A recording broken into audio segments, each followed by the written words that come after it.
Good evening, everyone, and welcome to the meeting of the Safer Neighbourhoods and Active Communities Scrutiny Board, which is being live streamed by Sandwell Council this evening. My name is Councillor Paul Moore. I'm the Councillor for Hateley Heath Ward, and I'm the chair of the panel for the current municipal year. Please can I invite all attendees to mute their microphones unless they've been invited to speak during the meeting. If anyone does wish to speak, please can you use the raise the hand feature, or if you send a message using the chat feature, then I'll invite you in turn to speak and to unmute your microphone at the appropriate point. When you are finished speaking, if you can please remember to turn off your microphone again to avoid causing any disruption to the meeting. Firstly, can I ask all members of the board to introduce themselves in turn, and then officers. Councillor Boston. Good evening, Chair. Good evening, colleagues. Councillor Ahmed Boston, member for the Abbey Ward and member of this committee. Thank you. Councillor Bauer, please. Thank you, Paul Moran. Okay. Councillor Edwards.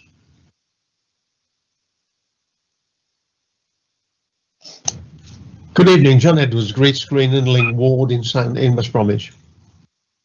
And Councillor Akhtar. Good evening, all. Councillor Smaya Akhtar, Councillor for St Paul's Ward. And Mr. Cash. Good evening, Chair. Good evening, colleagues.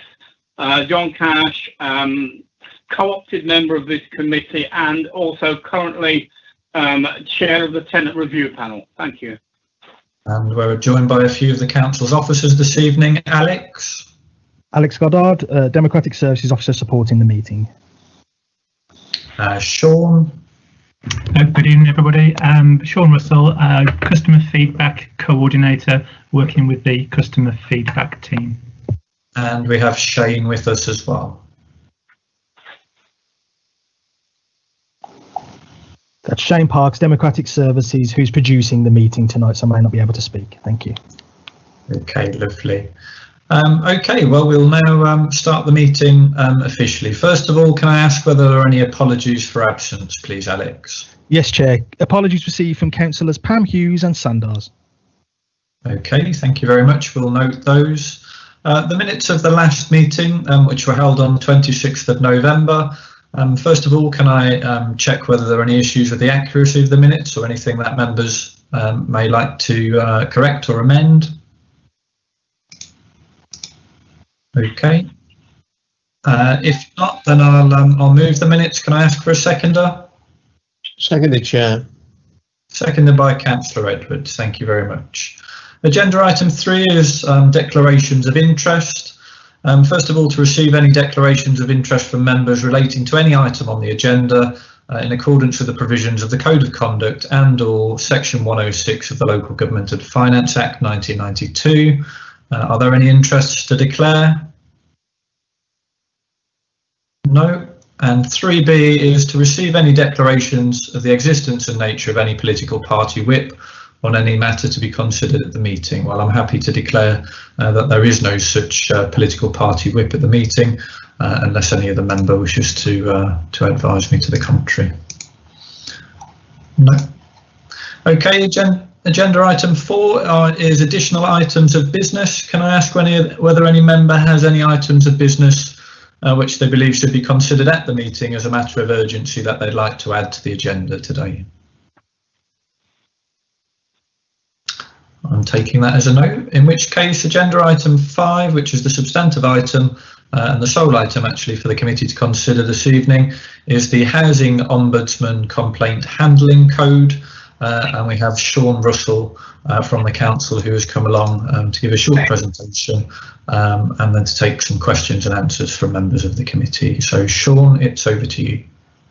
Thank you very much, Councillor Moore. I just need to get my presentation up on the screen, so bear with me 1 second.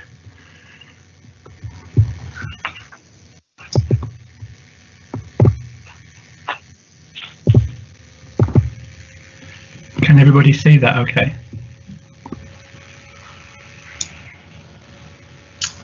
Can't see anything on the screen at the moment, Sean.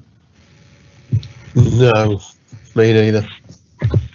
Sorry about this. I should just go back into it again.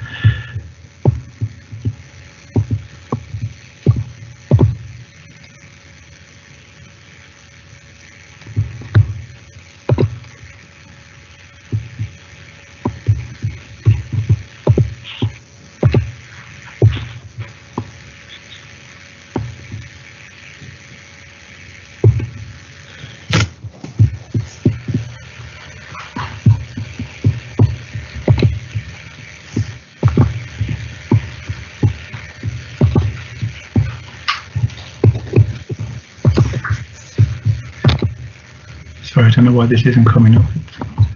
I mean, if you like, you could email it to Alex, and Alex could share it perhaps on the screen if that's easier. Alex, you happy for me to do that? I already have a copy. I'm just going to load it up, Sean. You just have to let me know when to move on slides. Just bear with me 1 second. It's very kind of you. I tried it earlier. It's technology, isn't it? I tried to put it on earlier and... No problem. Right, we've got it up on the screen now. So Housing Ombudsman Complaint Handling Code. Alex, I think you're going to have to click the slides on when Sean tells you. Okay, Alex, I'll just say next slide, please, Alex, if you're okay with that one. So if I start off with the first slide, again, as I said at the introduction, my name is Sean Russell and I work for the customer feedback team. It should have been Colette Knight and myself giving the presentation to you all this evening. And so apologies for Colette, very late in the day, she's been taken unwell. First of all, we would like to say that we're indebted to Councillor Moore, the rest of the elected members and council staff present for this meeting here tonight, for us to be able to provide you with the information that we think you require around the Housing Ombudsman Complaint Handling Code. We would also like to place on record our gratitude to Alex Goddard for all of his help, his assistance and his excellent communication in getting this meeting organised before the Christmas break. We realised that we came to Alex quite late in the day, so we, as I say, we are extremely grateful for his assistance in getting this meeting organised for us. The Housing Ombudsman's Complaint Handling Code is obviously aimed at the housing sector. However, some of the work that we have undertaken as a result of this has made us look at a wider piece of work for how our residents can give feedback to us in a simpler and easier to understand way. And I will come on to talk about that later in the presentation. The presentation takes around about just over 10 minutes and we'll take your questions at the end of the presentation if you're all okay with that. Alex, could I have the next slide, please? Questions at the end is fine, Sean, if you want to just take us through. Thank you, Councillor Moore. What is the Housing Ombudsman Complaint Handling Code? The Housing Ombudsman published the new Complaint Handling Code in July 2020. The purpose of the code is to enable landlords to resolve complaints raised by their residents quickly and to use the learning from complaints to drive service improvements.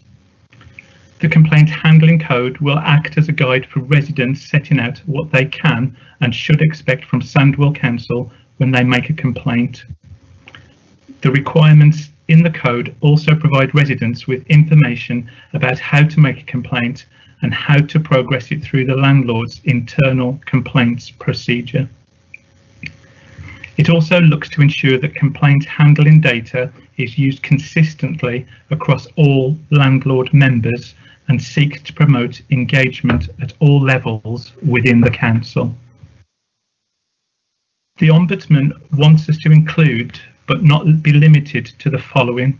They would like us to have put out regular updates on the volume, the category and the outcome of complaints alongside complaint handling compliance.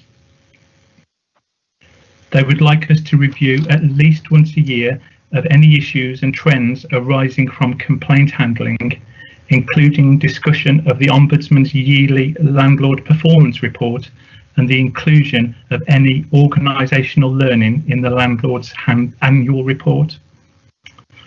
They would like us to consideration of individual complaint outcomes where necessary, including finding of severe maladministration of the Ombudsman or any referrals by it to regulatory bodies. And they would also like confirmation that the Complaint Handling Code is being applied. The final part on this slide is compliance with the code forms part of our council's membership obligations, which are set out in the Housing Ombudsman scheme. Could I have the next slide, please, Alex?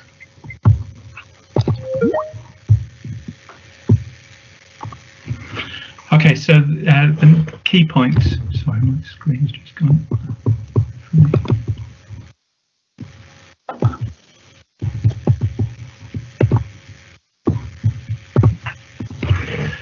So the key points. The Housing Ombudsman's aim of a universal complaint definition is to enable our residents to be heard and understood, and to ensure that there is a consistency of understanding and approach across the housing sector. If we as a landlord believe that we have a valid reason for adopting a different definition, this would need to be explained in our self-assessment. Any definition that restricts access or excludes complaints without good reason is likely to be found non-compliant with the complaint handling code.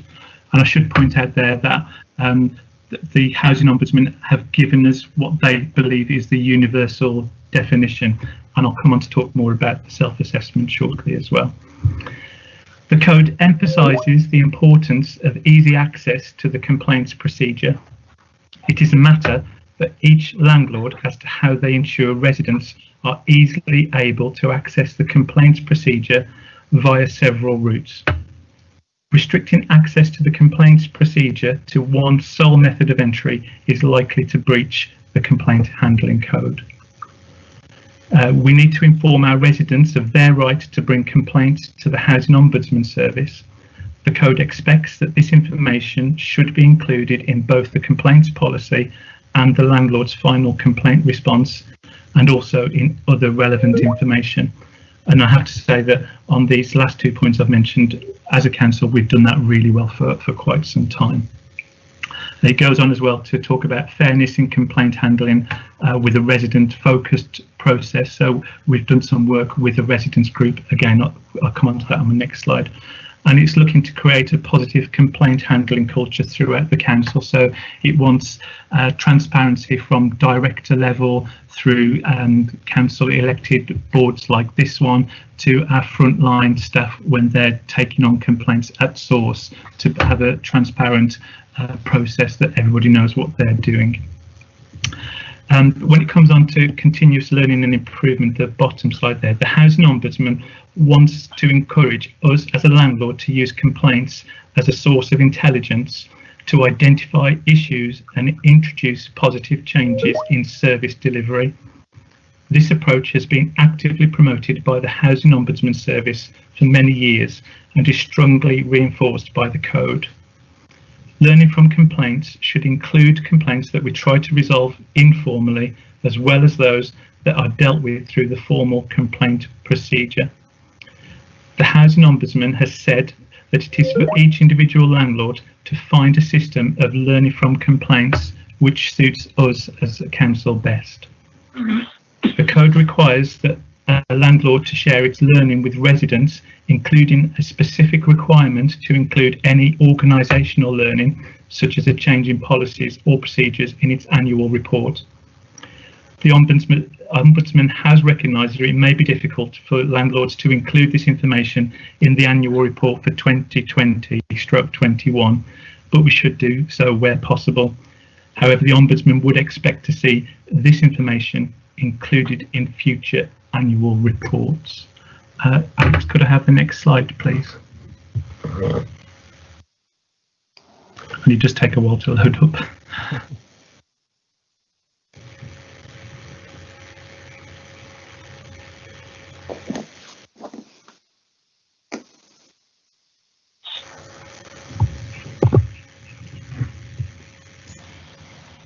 So, what have we done so far to implement the code for Sandwell? As I've spoken about earlier, there is an initial self-assessment that we have to do. So as a very new member of the council, when we first found out about this in July, Colette, my colleague, and myself did an initial self-assessment. and we went through the self-assessment. I was the one that was asking questions, and Coletta, with 18 years of experience within the customer feedback domain, was able to kind of answer me or show me where the evidence was. So on that initial self-assessment, we found that there was no visibility of a complaint definition that was on our website. We knew that we'd got one somewhere, but it was only published internally on the intranet. We were unable to see if there were any exclusions that applied to the policy, again online. There was no information for when complaints are resolved. So one of the things the Housing Ombudsman would like to see is how many complaints are resolved at stage 1, how many complaints are resolved at stage 2, and if they have to go further to tenants panels. How satisfied are our residents when complaints are resolved? So again, looking on our website, there was no information that we put up there to kind of say, you know, as and when repairs are done, this is what our residents think of that. And the big one, when you read the Housing Ombudsman Code, you can see that the big one that they want is they want to see that we've learned from our mistakes, and they want to know what improvements we've made to our services. So that was the initial self-assessment. So what did we do to kind of start working? Because we knew that from July we had a tight deadline to get to the end of December to be ready. So we set up a working group with SCIPs, and we hosted virtual meetings with them. There was 3 meetings that we had, and I think there was about 10 people involved in that. So those were really, really useful, helpful meetings where we listened to the residents. We asked them the same questions around the self-assessment. They kind of told us the answers that we kind of already knew, having done that ourselves. They helped us come up with a new customer feedback guide that we've produced to make looking and for how to complain easier, to put the complaints definition in, to go through the complaints process. We've introduced a housing dashboard. So again, it's like how many complaints we have as a council in housing, what stage they're answered at, how many compliments we have, and we've also put in a comparison for the previous year as well. And the new customer feedback process is to be implemented from January, and the survey results to be published, and the new complaint system in 2021 would aid this process. So at this moment in time, you may not be aware that our staff have to use 2 separate systems, so it's not very conducive to getting quick information out that if managers need to see some management information. So we're aware that there's going to be, we're asking for a new system, and that's being looked at in January. And we've also worked with the housing service manager on a lessons learned project. Could I have the next slide, please, Alex? So what needs to be done by the end of the month? So obviously we're talking about next week.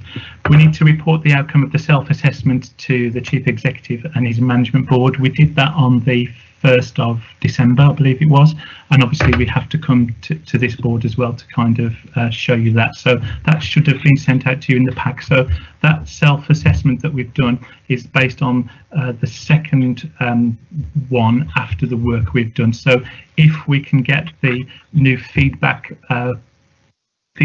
guide put up onto the website, that's got the complaint definition in and all the different work that we've done, then that's what that's based on. So it needs to be approved, and that it got past the Chief Executive and his leadership team. We need to update any policies and procedures. The Housing Ombudsman has given us the deadline of the 31st of March next year to do this. We've looked at quite a lot of stuff on the policies and procedures, and we can't see anything that needs changing in terms of the housing policies and procedures. And I have to stress that the work that we've done on the customer feedback guide, we haven't changed any policies or processes. It's everything that's kind of out there now, but we've tried to bring it together in one place. We need to get approval for the web page, and we need to publish the self-assessment online by the close of play on the 31st of December. The housing dashboard, as I've already discussed, needs to be approved and published as well. And again, we've shown that to various people that they seem happy with that. And the final thing, that we needed to work with colleagues within the housing team to look at any lessons that are learned.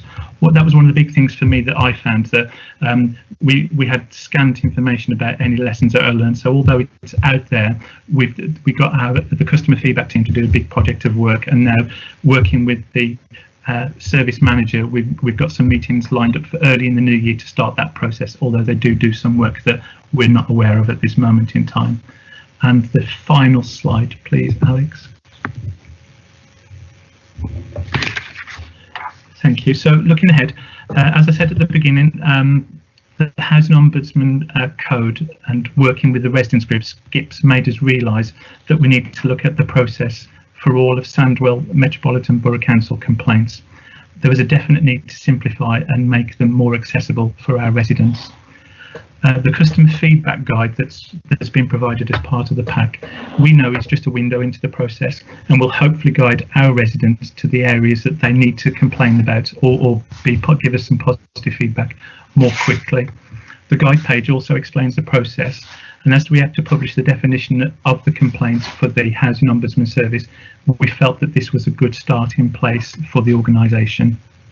We have worked with colleagues across the council, particularly adults and children's trust. We took on board information that they asked us to, and obviously I've already mentioned that moving from 2 feedback systems to 1, hopefully at some point in 2021, will improve efficiencies and the customer experience, and will give us better information. So that's the presentation, and I'm sorry if I went on a little bit. Okay, thank you, Sean. I'm going to open the floor out for any comments or questions that the committee may have. If you can indicate if you do have a question. Thank you. If I might, Chair. Yep, Mr. Cash, would you like to go first? Yes, please. Thank you, Chair. Sean Collett. You may or may not know the tenant review panel. Have you heard of the panel? Yes, I have. Yes. Yeah, but as far as I'm aware, we've not been involved or not been invited to be involved in this, which is a bit disappointing, because I've had to raise this again about the lack of consultation with the tenant review panel as well on other issues.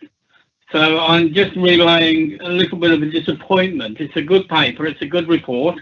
One thing I would comment on, and then I'll give way to other members. When we have complaints, particularly regarding housing, would you say it was fair to say that if a complaint has to be escalated up to the Ombudsman, the local resolution hasn't worked? Would you say that? I'm not saying it's a failure, but I'm saying basically it's a chink in the armour. Would you agree with that analogy? Well, I suppose at the end of the day, it's gone through the process, so we have to make sure it's gone through the process effectively. And any complaints that comes in, first of all, we want to get resolved without it going through the formal process. So if we can't get it resolved straight away to our residents' satisfaction, and they wish to pursue it through the formal process, it then has to go through the stage 1. And again, at that point, if they're not happy with it, we inform them there's the stage 2 process, which then goes to a higher level to get done, and involves quite a lengthy investigation, in my experience, from what I've seen so far. Very detailed investigation. So I suppose to answer your question, to get it to, if it goes to the Ombudsman, there's definitely been a chink in the armour somewhere. Yes, definitely. And also to pick up on your first point about not involving your panel, I can only apologise, and I think it was because it's not my panel, Sean. It's our panel. Yes, yeah. To involve the panel that you mentioned, it was a very we kind of started processing the work because of my leave and then Colette's leave in August, so it's mid-August before we started doing any work with it. And really the time, and with everything that was going on around the COVID and not being able to have virtual meetings, we managed to get the 1 residents group. So ideally, in a perfect world, we would have come out to more people. And it's, as I said, it's a wider piece of work. We know we've got to get out to more people. We know we've got huge digitally excluded areas of the borough that we need to get to. And again, that was one of the things that the residents group did pick up on, that it's all well and good putting stuff on the internet, but if you're digitally excluded, how are you going to get about doing that? So again, Colette and I know we've got a big piece of work to do post-COVID to reach those areas. So they gave us some good suggestions, to be fair, so we're going to take them up on that. I think also, I might add, Chair, it's encouraging people to use the technology because basically it's a tool, and it's a tool for everyone to use, and not just for younger people who are technophobes. So again, I think there's a piece of work there to encourage participation on all levels when using the technology, when using the audio link or basically the Zoom or the video conference route. Okay. Yeah. So is there anything you'd like to come back on there on the last point, or not? It's a training issue, isn't it, that I'm speaking about? Yeah, it is.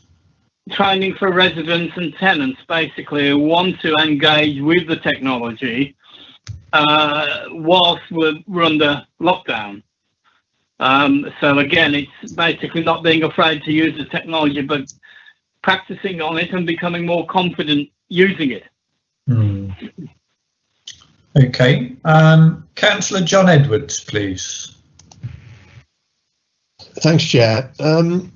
Chair, I'm pleased that Sandwell, Skips was included in the in the process to some extent. Skips is described in one part of the written report, at least, as a Sandwell residents group. Well, I think Skips is a bit wider than that, isn't it? It's a community information service for tenants and residents in Sandwell. But I'm glad they were involved. I wonder if Sean could say whether he feels that any feedback or perspectives that came from Skips were fully included in the development of the code, or were there any parts of their representations that couldn't be included? And the second point I want to make, Chair, is Sean referred to not being able to reach many tenants and residents groups on the ground. And as I understand, there are quite a few of those in Sandwell. And Skips, of course, acts as an umbrella group for those, but probably wouldn't have the detail at its disposal that the residents groups themselves might have. So will 2021 be a year when we can develop a greater relationship with individual residents groups to refine the code?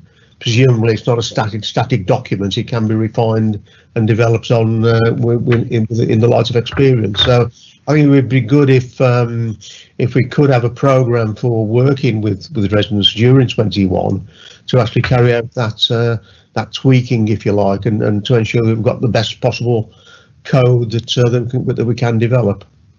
Thank you, Chair. Okay, two questions there, Sean, from Councillor Edwards, if you'd like to yeah, I'll do my best. Thank you, Councillor Edwards. So yes, with Skips, as I say, we had 3 virtual meetings with them, and we took on board everything that they kind of said, really, to the fact that I don't know if you've had a chance to see that document as yet, but the front cover was it didn't look like that when we sent it off to them before our 3rd meeting, and one of the residents, Edna, came back to us and says, why don't you have something on the front to show that you're listening? Why don't you put "we're listening" on there? So she hasn't seen it yet, because we've got to get approval, and we're going to send it out to them as soon as we've got approval, so they can kind of see it. But I suppose it partly answers your second question as well, that one of the things that Skips made us hugely aware of, and it is something that listening to our chief executive in his meeting to all the staff back in July, when he was explaining about the areas of high digital exclusion, if I can get my words out, around the borough, that we know that we've got. So you're right, it is a document that sets out what the Housing Ombudsman wants us to do. But I think from our point of view as a complaints, as a customer feedback team, where all the complaints come through us before we have to push them off to their separate ways, that is something that we know we need to get out to do. So they were giving us really good suggestions, as you know, to go to different temples, different community centres, different schools where we could get a foot in the door. There's already contacts within the council there, but we can go out to kind of explain what the code is, what it's about, the tenants and residents' rights to be able to complain, and talk them through that process. So we know there's an awful lot of work to do, but we aim to be very proactive in doing that next year. Councillor, sorry, John, did you want to come back in? Yeah, only just to state the obvious to some extent, Chair. Presumably, I think it would be a good idea if, as this process develops next year, in the way that Sean has mentioned, with the further consultation with groups, maybe we should get a report back in the autumn or at a suitable point, just to do a raid check on that work and see how it's progressed. Thank you. Thanks, Sean. Thank you. Councillor Boston. Thank you very much indeed, Chair, and I'd like to thank Sean and Colette for this brilliant work in such a short period of time, and may I pass on my good wishes to Colette for a fast and speedy recovery. I just had a few questions relating to, I know part of this work was about lessons learned and what's been picked up from what wasn't there previously and what we can do better. Is there any learning by way of our engagement? And I know, and it's been reflected by Mr. Cash and Councillor Edwards quite rightly, about how well we engage with the tenant voice, but how about tenants with disabilities, tenants in vulnerable positions? Have we done enough historically to empower their voice, both in terms of not only having the ability to raise complaints in an accessible way, you know, being given the information in Braille, large print, whatever format that they require, but also the support around the confidence, because I'm conscious of the fact that some of our residents are in a vulnerable position, and even though they feel that they haven't been listened to, may not have the confidence to be able to go forward and take that complaint further. So I just wonder, any lessons to be learnt on that, and can there be anything that comes from this process in terms of improving their voice and ensuring that they know all the avenues are at their disposal in terms of raising complaints and grievances. And just a quick comment to conclude, Chair, regarding some of the points that were being raised by Mr. Cash and Councillor Edwards. There's been conversations on the review panel committee that I sit on behalf of this board around the improvements around the tenant voice. So I would just say to colleagues, I think that would be a useful piece of work when it comes back to this committee for us to look at, which has exactly been around making sure we improve the tenant voice and tenant participation. Thank you, Chair. Okay, Sean, would you like to respond to those points from Councillor Boston? Yes, certainly. Well, thank you very much, Councillor Boston, for that, and I will pass on your wishes to Colette when I speak with her tomorrow morning. With the lessons learned, again, when we first looked at it, we had no information on any lessons learned. Since we started to look at this, we are aware that there are lessons learned within the housing. As to how far they go down to people with disabilities and people who may find it difficult to make a complaint, I don't have an answer for that, I'm afraid, but it's certainly something that we need to look into. However, one of the things that we've got in the customer feedback guide is if people are unsure or don't feel comfortable or need a voice, there's a part of the feedback guide that goes on to explain about how they can get an advocate to help them complain, and we can help them appoint that or point them in the direction of getting an advocate. So that was kind of mentioned in there, and again that was a point that was brought up by Skip, so again shows how useful they were for us. Okay, Councillor Boston, Councillor Edwards, you both still got your hands up, but I think they're from your previous questions. Could I just come in on a couple of points, Sean, as well? Yes, please. How does this all sort of link into the council's digital systems, things like My Sandwell, for example? Has that been thought about as part of this? Yeah, it doesn't affect it at all. So it kind of if a resident wants to complain through My Sandwell, it can, and they can see it on there, so it would take them straight through. I think what this does is, if somebody is interested in the Housing Ombudsman Code, it will show them on the website about it, so there'll be some information on there. If they're interested in housing complaints for last year and the breakdown of them and what stages are answered on, that will be there as well. But what it aims to do is, one of the lessons we took from listening to our residents groups was that it's all disjointed and a bit all over the place at this moment in time. So that's when Colette and I kind of said, okay, we need to do a bit of work here. So it's trying to get everything together to put it in one place, because you may have somebody that may want to complain about their boiler not working and their child with their special educational needs at school. And so it's what we're trying to do is, like, if you want to complain about your boiler, you can click on that one there, it's dead easy, and then further down, that's where you go for the children's there. I think my concern is, on My Sandwell at the moment, there isn't a facility for complaints as such. There's lots of ways to report individual problems, but there's not actually there's not a dedicated sort of corporate complaints procedure on there that members of the public can currently access. That was sort of the point I was trying to get at. I'll look at that, Councillor Moore. There's also not a function actually on there for councillors to do that either. So there's neither a facility for members of the public or councillors. I appreciate the information's on the website, but it's not actually on My Sandwell, and given the kind of drive to encourage members of the public to use that system, I do think that should be looked at. Councillor Boston, did you have a further question? If I may, Chair, thank you. Thank you to Sean for the answer to my previous question, and I'll be grateful if you could feed back either to the committee or to me with that information, because it would be helpful to know. It's good that we've got that user guide there with the information about how to get to an advocate if you need one, but the crucial part is, of course, that guide is in a format that all of our members, including those with additional needs, can access. So I'd be very interested in learning about that. Chair, I don't know if this is within the purview of this item or this committee, but it goes to the wider point that Councillor Edwards made quite rightly earlier around digital poverty, which affects our residents hugely in Sandwell.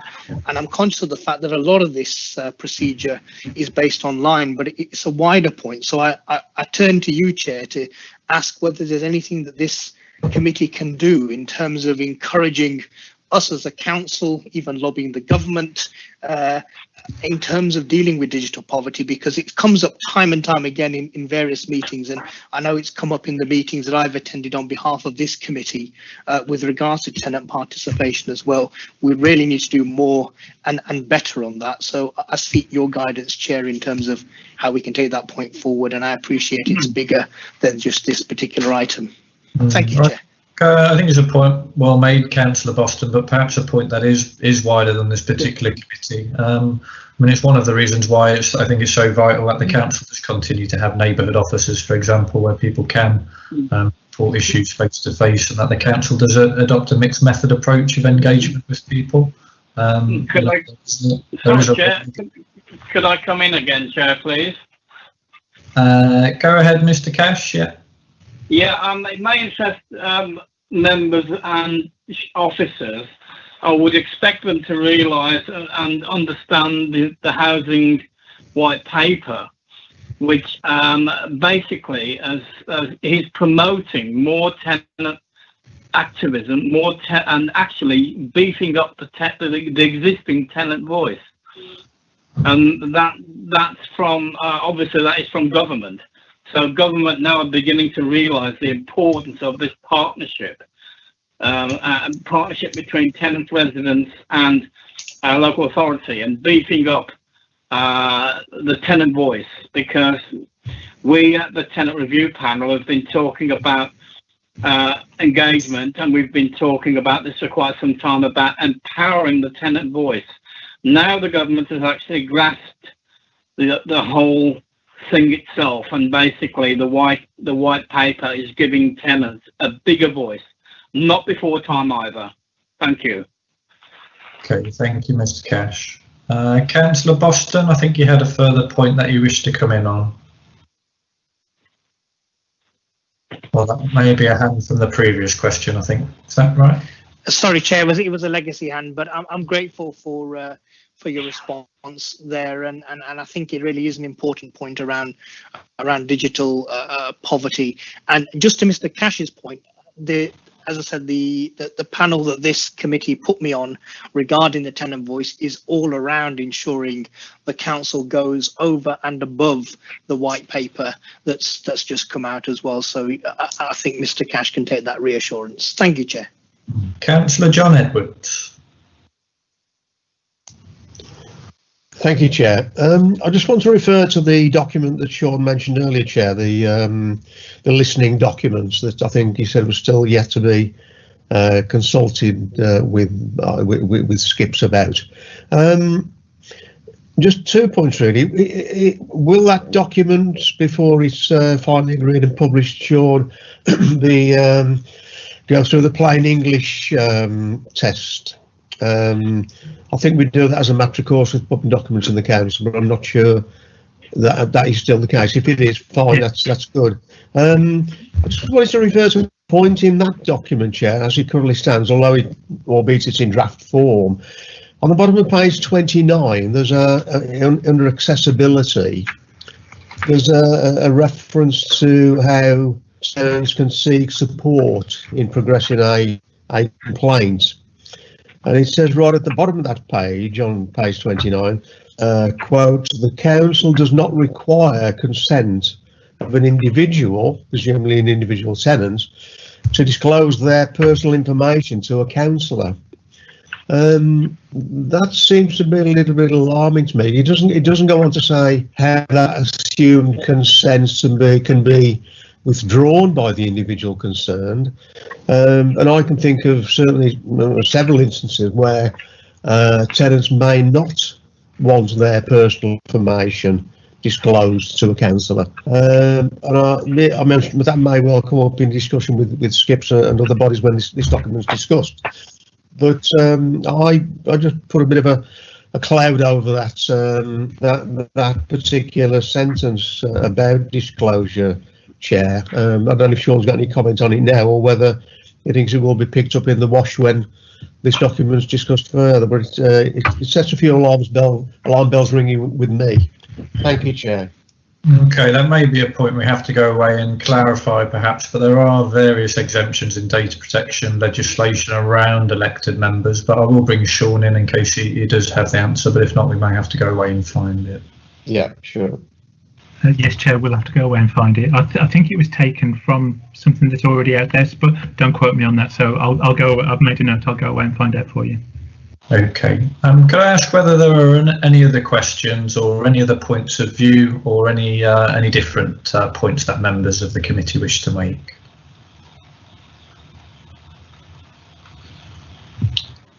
Okay. In which case, I'll take us to any recommendations we might like to make. I think there have been a few points that have come out during the course of the conversation, which you can perhaps maybe look to formulate into a few recommendations. Certainly there's a point earlier from Mr. Cash around the tenant review panel and whether they could be consulted as part of this. You might want to come back in, Mr. Cash. I don't know what the status of the panel meeting at the moment is with COVID as to whether that's a possibility, but perhaps we can encapsulate a recommendation around that. Yeah, I think it's important again not to have too many players involved. Councillor Edwards is quite correct. There are other little bodies and organisations. Some of them, because of the current situation, may not have been able to function at all. So basically, we'd have to pick up where we left off and have a trawl through the information we have from Skips, because Skips have a lot of input into smaller groups, and it would be important to glean what information we can from Skips and reconnect with some of those groups that may have fallen away by the wayside during this unfortunate pandemic. and all the things around that are happening around it. So I think, again, yes, I think that would be definitely an idea to kind of spread out and basically try and reconnect with some of these groups that may have been forced to close or basically are working on a shoestring, because their views are just as important as everyone else's.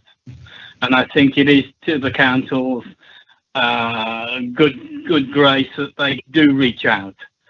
And Would you like it to be specifically referred to the tenant review panel, though, or not? Because we can make that. I think it's important, because it is one of the players, let's say. Yeah. So I think it should get an honourable mention. Well, if members are in agreement, we can encapsulate that into a recommendation. I think I'll let Alex come up with the wording. There's the point from Councillor Edwards that we need to clarify around the data protection. So I think if we can just ask that comes back to the committee with an update circulated to members, and then we can have that update appended to the minutes for next time.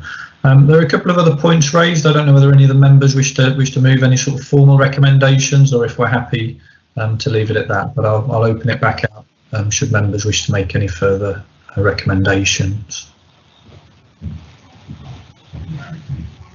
Councillor Boston.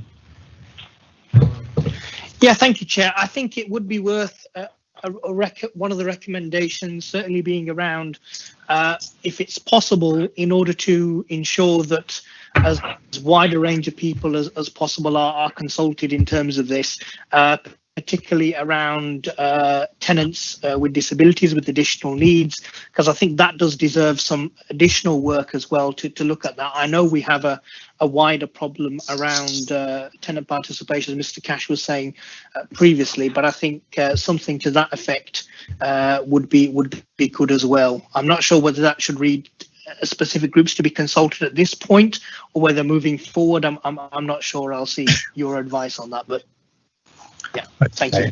To bring in Alex Goddard as the clerk for the committee, just quickly. Alex. Thank you, Chair. Yes, I just wanted to raise that Councillor Edwards has suggested that a further update be brought back to the relevant scrutiny board in perhaps the autumn time next year, to detail some of all the consultation work and the likes that's going to continue on this. It seems particularly that listening document and the processes of the complaints and the like. So if that's something that the board would like, that could also be reflected. So just to recap, we've got 4 recommendations. One is that the matter be referred to the tenant review panel.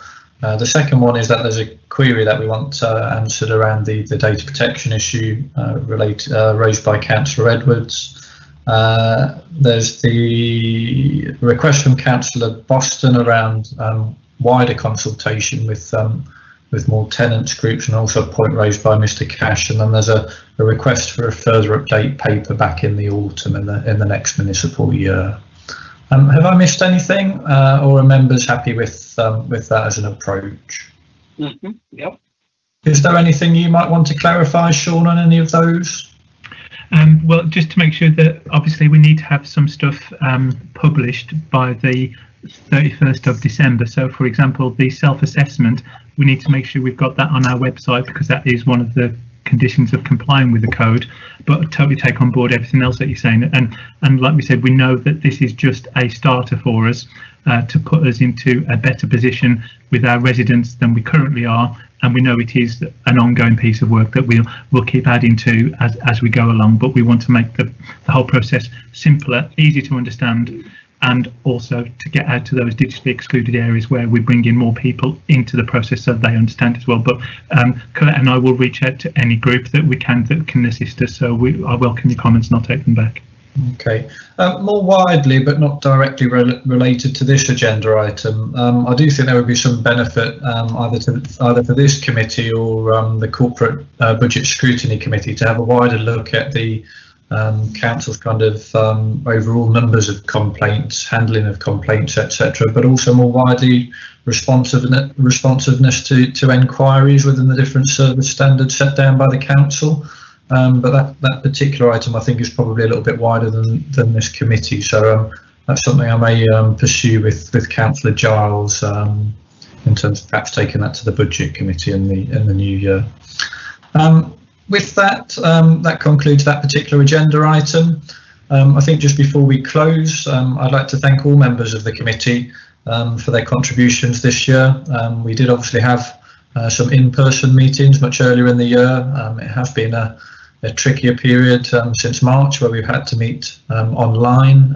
We've all had to get used to the technology.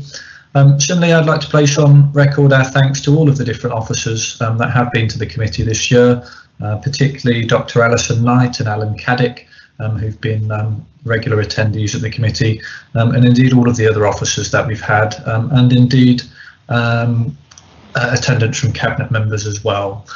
So I would just like to place that on record. Councillor Boston. Thank you, Chair. It was just to place my thanks, and I'm sure other colleagues on the committee as well, to you for the excellent chairing of the committee, not only this year, but the year previous as well. I think the committee has gone through a huge amount of really important issues, and I've certainly received responses, not just from my own constituents, but people across the borough in terms of how effective our committee has been under your chairmanship. So I just want to place those thanks on the record as well. Thank you, Chair. Well, thank you very much, Councillor Boston, and your Christmas card is in the post. I'd just like If I second it, Paul, can I get a card as well? can I just, through the chair, can I just also echo Councillor Boston's comments and also say I found it very interesting. I've missed the last couple of meetings, but that was family issues. But other than that, I've thoroughly enjoyed being part of this scrutiny, because scrutiny, the devil is in the detail with scrutiny. When we scrutinise and when we look at things in the way that we do, we're sending a message out to our residents, our tenants, and our communities at large that we do scrutinise the work of the council without fear or favour. And that's the interesting part of being part of a panel which scrutinises. So I just want to say, can I take this opportunity to wish everybody present as happy a Christmas as it's possible to have under these very, very difficult circumstances. Thank you all. Thank you very much, Mr. Cash. For all members of the committee, our next meeting is on the 28th of January. That meeting's at 5:45 again. With that, can I wish everybody a Merry Christmas and good evening, and thank you very much for attending this evening. Good night. Thank you, Chair. Good night. Thank you, Paul. Thank you. Good night.